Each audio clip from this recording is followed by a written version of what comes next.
کیا بات ہے عرفان بھائی، ڈسٹرب لگ رہے ہیں؟ بس یار کیا بتاؤں، میرے ابو مجھ سے محبت نہیں کرتے۔ کیا مطلب؟ دیکھو نا، جب دیکھو ڈانٹتے رہتے ہیں۔ ابھی بھی گھر سب کے سامنے مجھے ڈانٹ دیا، ہر بات کے لیے منع کرتے رہتے ہیں، یہ نہ کرو وہ نہ کرو، یہاں نہیں جاؤ وہاں نہیں جاؤ۔ اتفاق سے میرے ابو بھی ایسے ہی ہیں۔ مجھے تو ایسا لگتا ہے دنیا کے سارے ابو ایک جیسے ہوتے ہیں۔ صحیح کہہ رہے ہیں آپ، نہ کہیں گھومنے لے کر جاتے ہیں اور نہ ہی کوئی میری فرمائش پوری کرتے ہیں۔ صرف سنڈے کے سنڈے دیکھنے کو ملتے ہیں، ورنہ صبح جاتے ہیں اور رات کو ہمارے سونے کے بعد آتے ہیں۔ دوسرے بچوں کے پاپا انہیں مہنگے مہنگے کھلونے اور چیزیں دلاتے ہیں، میرے ابو تو بس مجھے امید ہی دیتے رہتے ہیں۔ جی ہاں، آپ نے بالکل صحیح کہا، دنیا کے سارے ابو ایک جیسے ہی ہوتے ہیں۔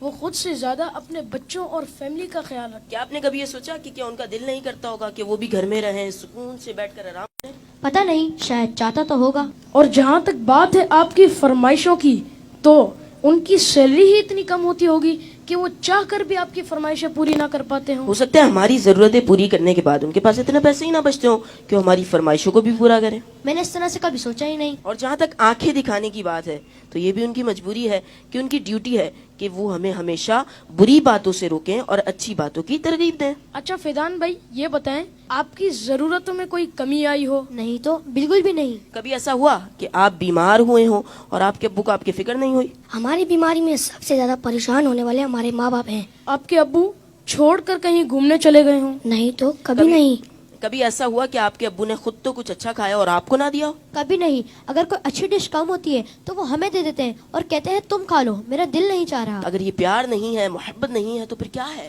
ماں اور باپ دونوں ہی محبت کرتے ہیں، لیکن ماں کی محبت نظر آ جاتی ہے اور باپ کی محبت کو محسوس کرنا پڑتا ہے۔ میں کتنا غلط سوچ رہا تھا اپنے ابو کے بارے میں۔ لو یو ابو۔ Love you very much. باپ باپ ہی ہوتا ہے، باپ ایک سایہ دار درخت ہوتا ہے۔ آج ان بچوں کی باتوں نے مجھے اپنے والد بھی یاد دلا دی ہے۔ واقعی اچھے کھانے انہوں نے ہمیں ہی کھلائے، اچھی چیزیں انہوں نے ہمیں ہی عطا کی۔ اور وہ بچے جن کے والدین ان کی فرمائشیں پوری نہیں کرتے نا، انہیں یہ سوچنا چاہیے۔ صرف میں بچوں سے بات نہیں کروں گا، گھر کے اور بھی افراد ہیں، زوجہ بھی ہے، بیٹی بھی ہے۔ وہ کہتی ابو آپ ہمارے لیے کچھ لاتے نہیں ہیں، بیوی کہتی شوہر سے آپ کچھ لاتے نہیں۔ اس بیچارے سے تو پوچھو اس کی مجبوری کیا ہے۔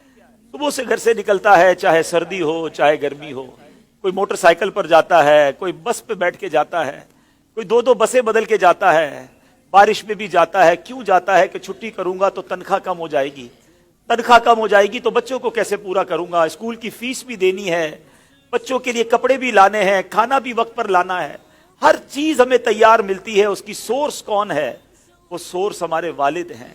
اور بہت پیاری بات اس بچے نے کہی کہ ماں کا پیار تو نظر آتا ہے، والد کا پیار محسوس کرنا پڑتا ہے۔ پوچھو ان سے جن کا باپ چلا گیا۔ والد ایک سایہ دار درخت ہے۔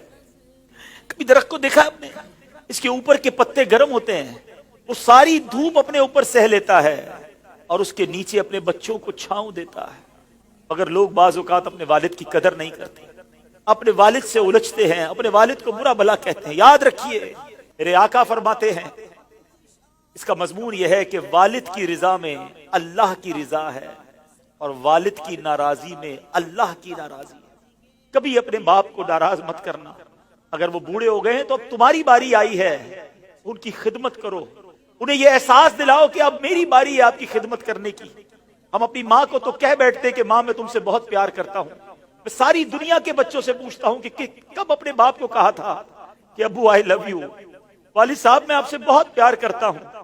آپ دنیا میں آج میں جو کچھ ہوں ابا جان میں آپ کی وجہ سے ہوں، یہاں تک پہنچایا مجھے آپ نے ہے۔ ارے جس نے انگلی پکڑ کر چلانا سکھایا، جس نے ہر مشکل میں کہا گھبرانا نہیں، میں تمہارے ساتھ ہوں۔ کہیں پھنس جاتا تھا تو ابو کے پاس آتا تھا، وہ کہتے بیٹا میں سنبھال لوں گا۔ اب وہ جب چلے گئے اب پتا چلتا ہے کہ کون ہے جو سنبھالے گا۔ بچپن اور بڑھاپا برابر ہوتا ہے۔ جب ہم چھوٹے تھے ہم نے بڑی ضدیں کی، ہم نے بہت اپنی باتیں منوائیں۔ اب سمجھو والد صاحب کا جب بڑھاپا آ گیا تو میں نے ان کی باتیں ماننی ہیں، ان کی غصے کو برا نہیں ماننا، ان کے ٹوکنے کو برا نہیں ماننا۔ کبھی باپ کا دل مت دکھانا، یہ مت کہنا کہ آپ کو نہیں معلوم۔ ارے اسے کہتے ہو کہ نہیں معلوم جس نے ہمیں چلنا سکھایا، جس نے ہمیں کھڑا ہونا سکھایا، ہر مشکل میں جس نے ہماری مدد کی۔ خدارا میں ساری دنیا کے بیٹوں سے، ساری دنیا کی بچیوں سے، ساری اولاد سے گزارش کرتا ہوں، اگر تمہارے والد زندہ ہیں ان کو خوش رکھنا، اور بوڑھے ہو گئے تو اب احساس دلاؤ ان کو کہ ابو جان آپ نے بڑا کام کیا ہمارے لیے، بڑی محنت کی، اب ہماری باری ہے آپ کی خدمت کرنے کی، اب ہم آپ کو سکھ پہنچائیں گے، اب آپ کسی ٹینشن میں نہ رہے، میرے پاس جو کچھ ہے ابو جان یہ سب آپ کا ہے، آپ کی وجہ سے ہے۔ دف ہے اس اولاد پر جو اپنے والد کو کہتی ہے کہ یہ میرا ہے آپ کا نہیں ہے، میں نے کمایا ہے آپ نے نہیں کمایا۔ یہ کبھی مت کہنا میرے پاس جو کچھ ہے، جو شرافت ہے، جو عزت ہے، جو دولت ہے، وہ سب کچھ ماں باپ کی وجہ سے ہے، وہ والد کی وجہ سے بالخصوص ہے۔ اپنے والد کو بڑھاپے میں خوشی دینا، اور جن کے ماں باپ چلے گئے اب ان کے لیے خوب ایصال ثواب کرے، ان کی قبر پر جایا کرے، وہاں دعائیں کیا کرے، بڑی پیاری دعا ہے۔ آؤ آخر میں مل کر ہاتھ اٹھائیے، اپنے ماں باپ کے لیے جو قرآنی دعا ہے وہ کرتے ہیں۔ اللہم ارحمہما کما ربیانی صغیرا، اے اللہ ہمارے ماں باپ پر رحم فرما جیسا انہوں نے بچپن میں ہم پر رحم فرمایا۔ جن کے ماں باپ زندہ ہے مولا ان کو حیاتی عطا فرما، صحت عطا فرما، نیکیوں والی طویل زندگی عطا فرما، اور جن کے ماں باپ چلے گئے اے اللہ ان کی قبروں کو جنت کا باغ بنا دے، ان کی بے حساب مغفرت فرما۔